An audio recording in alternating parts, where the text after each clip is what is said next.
We know where the latex comes from that went into these condoms, these mattresses, and these hot water bottles. We know our partners, the small farmers' cooperatives, as well as the big plantations. During regular visits, we make sure that the standards of the Fair Rubber Association are being adhered to. We really can say, if the Fair Rubber logo is on a product, it has been made with fairly traded rubber.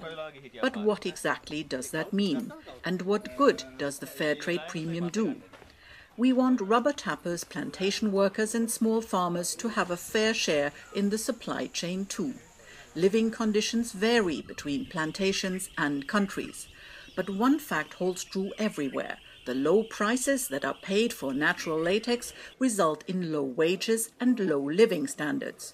Many workers and their families have no electricity, no safe water supply, and they live in cramped quarters. That's why our members pay a fair trade premium of 50 € per kilogram natural latex. How the producers use the money is up to them. Of course, we want to know how the fair trade premium is being spent. We travel regularly to South Asia to meet the people who supply to us. It's been 5 years since we last talked to Mr. Padmanabhan. In 2010, he was photographed for the company Fair Squared. Today, we can finally show him the poster. Mr. Padmanabhan was a rubber tapper for 38 years. His retirement is financially more secure because of the payments from an additional retirement fund that was set up with fair trade money. Another acquaintance, Mr. Christian. Mr. Christian is a very important man here. There's virtually nothing he can't repair. One of his jobs is to sharpen the tapping knives, and he's paid for that. The communal showers were set up right behind his little workshop.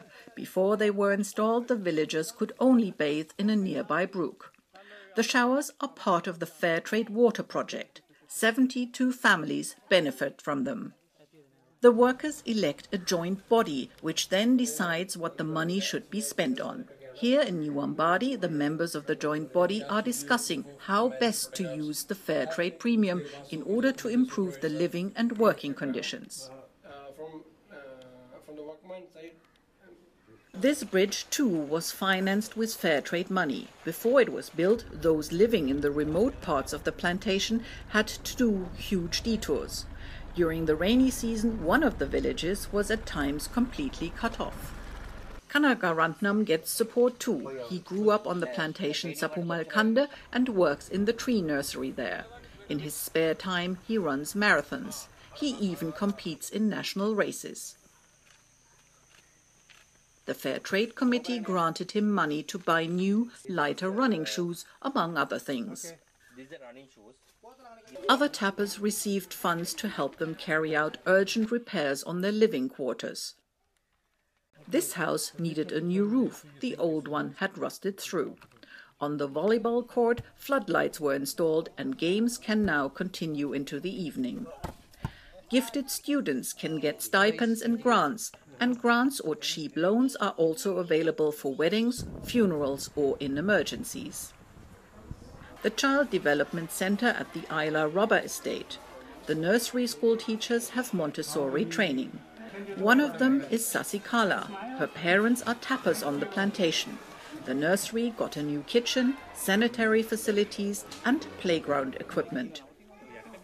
5-year-old Chinooksy attends another kindergarten that received fair trade money. Chinooksy has been coming here for more than 4 years.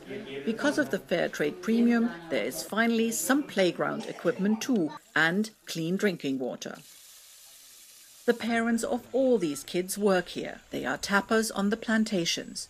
We know about their living and working conditions. We know that they know best what they need.